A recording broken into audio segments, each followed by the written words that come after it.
December একটা তারিখ, একটা বিজয়ের দিন। কিন্তু তুমি কি কখনো ভেবেছ এই দিনটা কি সবার জন্য একই রকম? কারো জন্য এটা আনন্দ, কারো জন্য নীরবতা, আর কারো জন্য একটা আজীবনের মানসিক যুদ্ধের শুরু। আমরা যুদ্ধ বলতে ভাবি গুলি, বিস্ফোরণ, ধ্বংস, কিন্তু যুদ্ধের সবচেয়ে ভয়ঙ্কর অংশটা হয় কখনো শব্দহীন ভয়, অপেক্ষা, আর প্রতিদিন বেঁচে থাকার অজানা আতঙ্ক। এই যুদ্ধটা হয়েছিল মানুষের মনের ভেতরে। যুদ্ধের সময় মানুষ শুধু জীবন হারায়নি, হারিয়েছে নিরাপত্তার অনুভূতি, বিশ্বাস আর ঘুম। অনেকেই যুদ্ধের পর বেঁচে ছিল, কিন্তু তাদের মন আর কখনো পুরোপুরি ফিরে আসেনি। আজ আমরা একে বলি সাইকোলজিক্যাল ট্রমা, কিন্তু তখন কোন কেউ জানতো না কেন রাতে ঘুম ভেঙে যায়, কেন হঠাৎ শব্দে বুক কেঁপে ওঠে। এই ক্ষতগুলো দেখা যায় না, কিন্তু সারা জীবন থেকে যায়।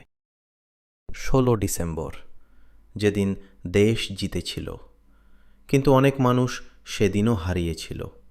কারো বাবা ফেরেনি, কারো ভাই, কারো পুরো পরিবার। বিজয়ের মাঝেও কিছু ঘরে নেমে এসেছিল নীরব শোক। একটা জাতিরও স্মৃতি থাকে, এই স্মৃতিগুলো গল্প হয়ে বাঁচে, নীরবতায় বাঁচে, আর কিছু অনুভূতি হিসেবে প্রজন্ম থেকে প্রজন্মে চলে যায়।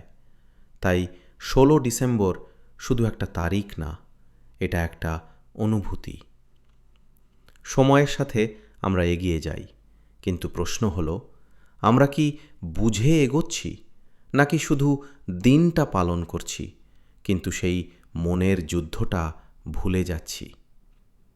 যাদের জন্য এই বিজয় সম্ভব হয়েছিল, তাদের মানসিক মূল্যটা আমরা কি কখনো ভাবি? 16 ডিসেম্বর আমাদের গর্ব, কিন্তু এটা আমাদের দায়িত্ব।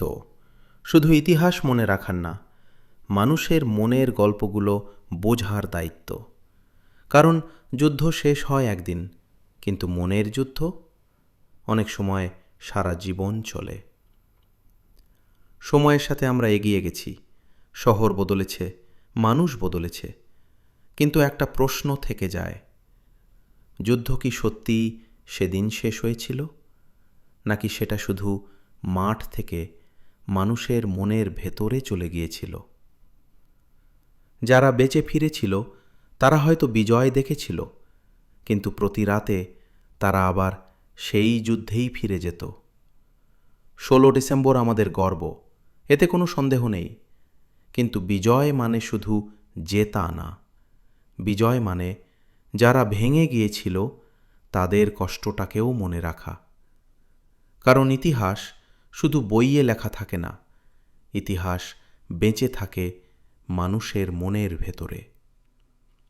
যুদ্ধ শেষ হয় একদিন, কিন্তু মনের যুদ্ধ প্রজন্ম পেরিয়েও বেঁচে থাকে।